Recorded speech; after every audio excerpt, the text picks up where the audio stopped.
Hi viewers, welcome to Flavor Fusion Food. இன்றைக்கி நம்ம என்ன ரெசிபி பார்க்க போகிறோன்னா பாரம்பரியமான பருப்பு உருண்டை குழம்பு எப்படி செய்யுதுன்னு பார்க்கலாமா.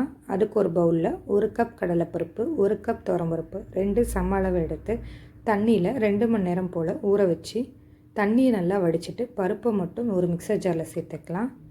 அதோட 3 பல் பூண்டு, காரத்துக்காக 3 வரமிளகாய், 1 டீஸ்பூன் சோம்பு சேர்த்து லைட்டாக கொரகொரப்பாக இருக்க மாதிரி அரைச்சி எடுத்துக்கலாம்.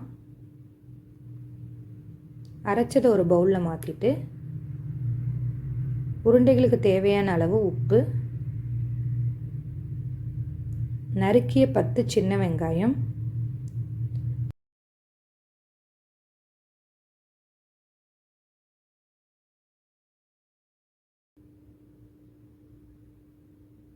ஒரு கொத்து நறுக்கிய கருவேப்பிலை, 1/2 டீஸ்பூன் பெருங்காயத்தூள், இதையெல்லாம் சேர்த்துட்டு உப்பு ஒன்று சேர்கிற அளவுக்கு நல்லா மிக்ஸ் பண்ணி விடுங்க.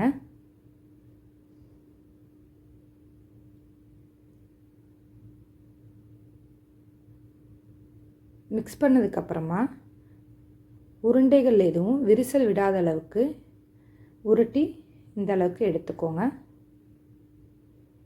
விரிசல் விட்டுச்சுன்னா குழம்புல உருண்டைகள்லாம் உடஞ்சிரும். தனியாக வச்சுக்கலாம். ஒரு கடாயில் 4 டேபிள் ஸ்பூன் நல்லெண்ணெய், 1/2 டீஸ்பூன் வெந்தயம், ஒரு கொத்து கருவேப்பிலை, 7 பல் நறுக்கிய பூண்டு, 15 நறுக்கிய சின்ன வெங்காயம், பெரிய வெங்காயம் வேணால் நீங்கள் 2 மீடியம் சைஸ் பெரிய வெங்காயம் சேர்த்துக்கலாம். குழம்புக்கு தேவையான அளவு உப்பு சேர்த்து வெங்காயம் நல்லா வதங்கினதுக்கப்புறமா மீடியம் சைஸ் நறுக்கிய தக்காளி, வெங்காயம் தக்காளியும் நல்லா வதங்கணும். வதங்கினதுக்கப்புறமா 1/2 டீஸ்பூன் மஞ்சத்தூள், 1 டேபிள் ஸ்பூன் மிளகாய்த்தூள்,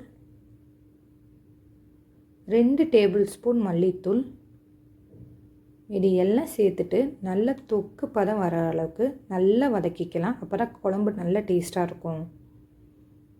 ஒரு நெல்லிக்காய் சைஸ் புளியை தண்ணியில் ஊற வச்சு அதோட சாறை சேர்த்துக்கலாம். சேர்த்துட்டு நல்லா மிக்ஸ் பண்ணி கொடுங்க. உங்களுக்கு குழம்புக்கு தேவையான அளவு தண்ணி ஊற்றிக்கோங்க. நான் 1 கப் போல் தண்ணி ஊற்றிருக்கேன். குழம்பு பச்சை வாட போகிற அளவுக்கு நல்லா கொதிக்க விடுங்க. அப்புறம் ஒரு மிக்ஸி ஜாரில் 5 கீத்து தேங்காய், 1 டீஸ்பூன் சோம்பு சேர்த்து தண்ணி சேர்த்து நல்லா அரைச்சி எடுத்துக்கோங்க. குழம்பு பச்சை வாட போய் எண்ணெய் பிரிஞ்சதுக்கப்புறமா நம்ம உருட்டி வச்ச உருண்டைகளை ஒன்று ஒன்றா ஸ்டவ்வை சிம்மில் வச்சுட்டு சேர்த்துக்கோங்க. உருண்டைகளை சேர்த்ததுக்கப்புறமா ஒரு 3 மினிட்ஸ் கழித்து லைட்டாக திருப்பி விடுங்க. அப்போ தான் 2 பக்கமும் உருண்டைகள் நல்லா வேகும். ஒரு 5 to 7 மினிட்ஸில் உருண்டைகள் நல்லா வெந்திருக்கும். அப்புறமா நம்ம அரைச்சி வச்ச தேங்காய் பேஸ்ட்டை சேர்த்துக்கலாம். தேங்காய் பேஸ்ட்டை சேர்த்ததுக்கப்புறமா 3 மினிட்ஸில் ஸ்டவ்வை ஆஃப் பண்ணிடலாம். லைட்டாக கிளறி விடுங்க. உருண்டைகள் எதுவும் உடையாமல் லைட்டாக கிளறி விடுங்க. 3 மினிட்ஸ்க்கு அப்புறமா ஸ்டவ்வை ஆஃப் பண்ணிடலாம். உங்களுக்கு இந்த வீடியோ பிடிச்சிருந்ததுன்னா வீடியோக்கு ஒரு லைக் கொடுங்க. சேனலை சப்ஸ்கிரைப் பண்ணாமல் இருந்தீங்கன்னா சப்ஸ்கிரைப் பண்ணிக்கோங்க. தேங்க்ஸ் ஃபார் வாட்சிங்.